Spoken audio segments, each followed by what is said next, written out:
राज्यवार किस तरीके की स्थिति है, जरा वो एक बार दर्शकों के सामने रखते हैं। और सबसे पहले बहुत दिलचस्प है, देश के सबसे बड़े सूबे उत्तर प्रदेश के आंकड़े किस तरीके के हैं वो आपके सामने। 80 सीटें उत्तर प्रदेश में, कहा जाता है दिल्ली का रास्ता यूपी से गुजरता है। 67 सीटें भारतीय जनता पार्टी और उनके सहयोगी दलों को मिल रही है। समाजवादी पार्टी सिर्फ 9 सीटों पर सिमट रही है और उसकी सहयोगी कांग्रेस को सिर्फ 1 सीट।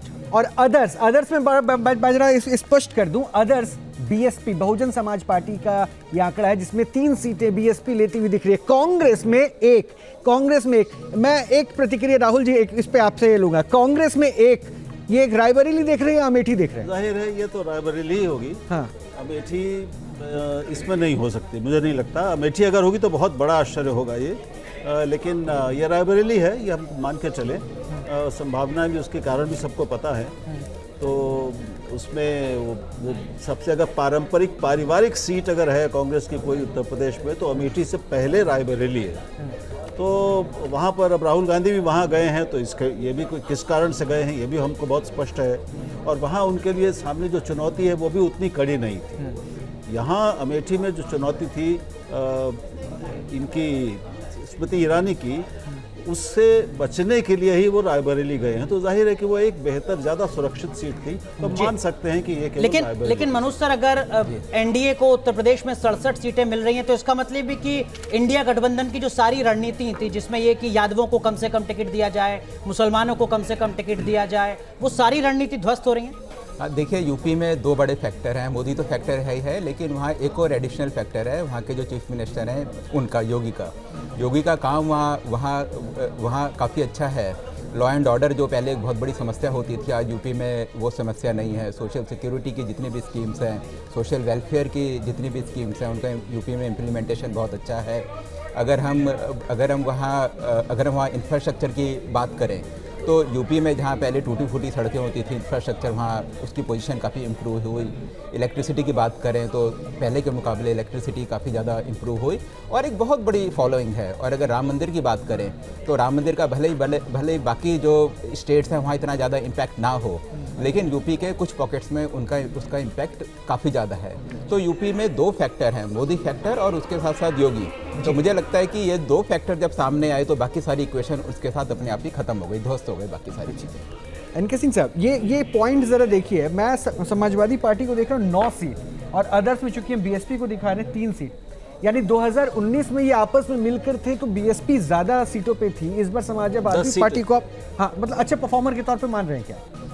हाँ, ये बड़ा अजीब सा होता है कि आपके एफपीटीपी सिस्टम की एक बहुत बड़ी खराबी है। जब हम लोग इसको एनालाइज करते हैं कि एफपीटीपी सिस्टम क्या भारत के लिए सूटेबल है, तो ये पाया जाता है ये बिल्कुल सूटेबल नहीं है। आप अगर गौर से देखें तो जितने वोटों पे दक्षिण भारत में एक राज्य कुल वोटों की संख्या जो होती है उस पे वो 30-40 सीटें ले जाता है लोकसभा की, उसके 3 गुने पे भी यूपी में एक पार्टी 5 सीट नहीं पा पाती है। तो ये एक पैराडॉक्स है। यहाँ पे यूपी में जो मनोज जी ने कहा है, इसमें सिर्फ ये ऐड करना है कि अकेला स्टेट है पूरे देश पे जिसमें कि राज्य के जो कार्य हैं वो पॉजिटिव रूप से वोटर को लोकसभा में भी बीजेपी को वोट दिला रहे हैं। हरियाणा बिल्कुल उल्टा है इसका। आपको मालूम है कि बीच में हरियाणा में चीफ मिनिस्टर दर्शक लगातार इंतजार कर रहे हैं कि अब अगले राज्य का नंबर कब आता है, तो राजधानी दिल्ली लेकर चलते हैं। दिल्ली में 7 लोकसभा सीटें और इस बार न्यूज नेशन के सर्वे में 7 सीटों की क्या कुछ तस्वीर है वो आपके सामने। जो तस्वीर 2014 में थी, जो तस्वीर 2019 में थी, वही तस्वीर 2024 में भी नजर आ रही है। दिल्ली की 7 लोकसभा सीटों पर भारतीय जनता पार्टी ही कमल खिलाती नजर आ रही है। यानी लखनऊ से देखी वो जो गाड़ी चली ना, दिल्ली पहुंचते पहुंचते 7 के 7 आंकड़ों में 7 के 7 सीट बीजेपी लेकर पहुंच रही है। और आम आदमी पार्टी और कांग्रेस हालांकि गठबंधन में थे इसलिए, लेकिन फिर भी हमने सेपरेट करके ग्राफिक्स में दिखाया बेशक है, लेकिन ये समझ लिए खाता नहीं खुलता दिख रहा। हमारे एग्जिट पोल में 7 के 7 सीट दिल्ली के बीजेपी लेके जा रही है। संजय निरुपम साहब, एक रिएक्शन इस पे।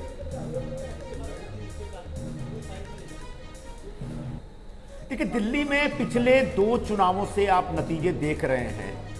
राज्य के चुनाव संजय जी माफ कीजिएगा, मैं आऊंगा आपके पास। जरा दर्शकों को उत्तराखंड और दिखा दें। उत्तराखंड में 5 लोकसभा सीट हैं, 5 पर ही कमल खिल रहा है। इस वक्त की बड़ी खबर न्यूज नेशन के सबसे बड़े सर्वे में उत्तराखंड राज्य के आंकड़े आपके सामने। पांचों लोकसभा सीट पर भारतीय जनता पार्टी जीत रही है। जी संजय जी, कंप्लीट कीजिए। इसमें सभी का लेटेस्ट ले रहे हैं। देखिए, उत्तराखंड हो या दिल्ली हो, ये साफ साफ दिख रहा है कि नरेंद्र मोदी जी के नाम पे जो वोट है वो वोट कमाल कर रहा है। एक व्यक्ति पिछले 10 वर्षों से सत्ता के शिखर पे है, बावजूद इसके उनकी लोकप्रियता में कोई कमी नहीं आ रही है और उनका जो कनेक्ट है लोगों के साथ वो जबरदस्त है।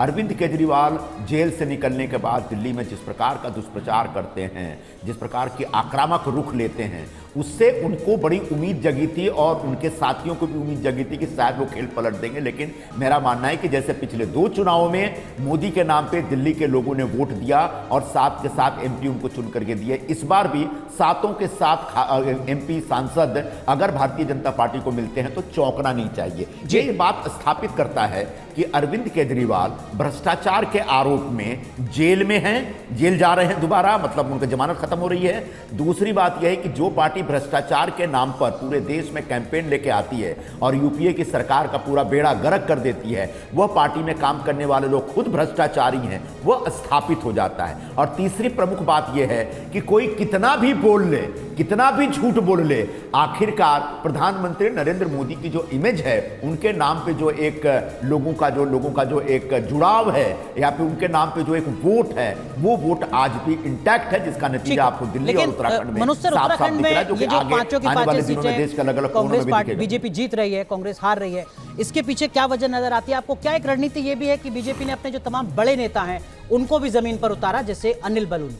हाँ, देखिए ऐसा है कि बीजेपी ने अपनी पूरी ताकत तो वहाँ लगाई, प्रधानमंत्री वहाँ गए, योगी जी वहाँ गए, लेकिन इसके साथ ही साथ अगर जो बीजेपी का जो मेन एजेंडा है एक नेशनलिस्ट वाला, तो उत्तराखंड में क्या है कि काफ़ी ज़्यादा लोग वहाँ आर्मी में हैं, तो एक जो राष्ट्र तो ऐसे में जो नेशनलिस्ट फीलिंग होती है वो वहाँ के लोगों में काफ़ी है। तो यही कारण है कि लोकसभा में अगर आप देखेंगे, चाहे वो पिछला लोकसभा इलेक्शन हो या उससे पुराना लोकसभा इलेक्शन हो, तो बीजेपी को वहाँ लोकसभा में ज़्यादा सीटें मिलती हैं।